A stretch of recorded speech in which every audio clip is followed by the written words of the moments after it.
બધાને જય દ્વારકાધીશ।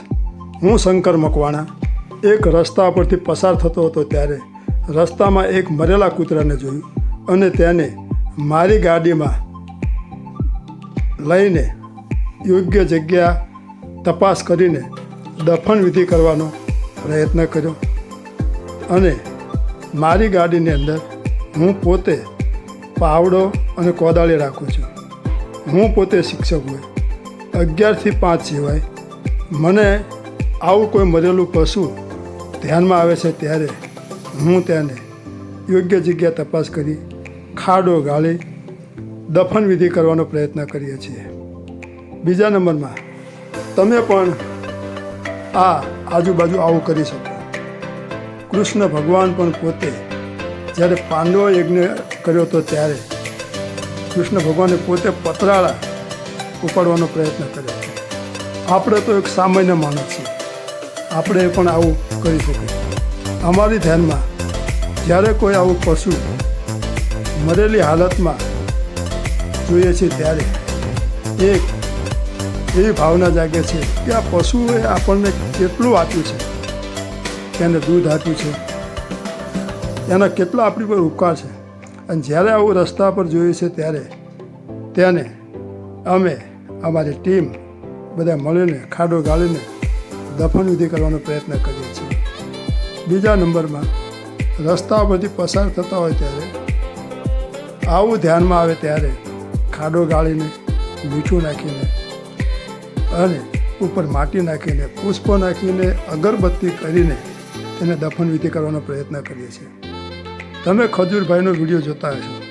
ખજૂરભાઈ પણ એક મોટા માણસ છે। તેઓ પોતે જ્યારે રસ્તા પર કોઈ પશુ મરેલું જોવે છે ત્યારે તેઓ પોતે ગાડી થોભાવીને તેને ખાડો ગળાવીને અને મૃતકની પશુની દફન વિધિ કરાવે છે। તેમનાથી અમને પ્રેરણા મળી છે અને તેમની પ્રેરણામાંથી આપણને શીખવા મળ્યું કે આપણે પણ આ કામ કરી શકીએ। આ કામ નાનું નથી, ખૂબ મોટું છે। ભક્તિના અનેક પ્રકાર છે, તેમાં આ એક પણ નામની ભક્તિ કહી શકાય। અને પશુઓને આપણે દફન વિધિ કરી તેમાંથી દુર્ગંધ અને વાતાવરણ પ્રદૂષિત ન થાય તે માટેનો આ એક પ્રયાસ છે। અને તમે જોઈ શકો છો કે આમાંથી ઘણા લોકોને પ્રેરણા મળે અને આવું કામ કરી શકે।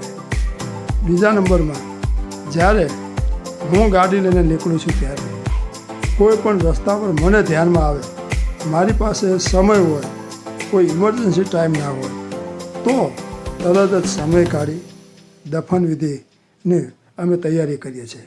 તેમાં નજીકના વ્યક્તિને મદદ પણ કરે છે, કારણ કોઈ પણ કાર્યની શરૂઆત તમે કરો તો મદદ કરનારા આપોઆપ તમને મળી રહેતા હોય છે।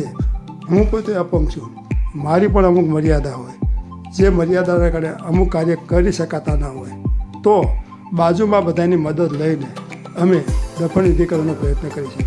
જો તમે આ કૂતરાને અમે ખાડો ગાળી મીઠું નાખીને દફન વિધિ કરવાનો પ્રયત્ન કર્યો છે, ઉપર અગરબત્તી પણ સળગાવી છે અને અગરબત્તી સળગાવીને પુષ્પો પણ નાખ્યા છે અને એક દફન વિધિ કરવાનો પ્રયત્ન કર્યો છે।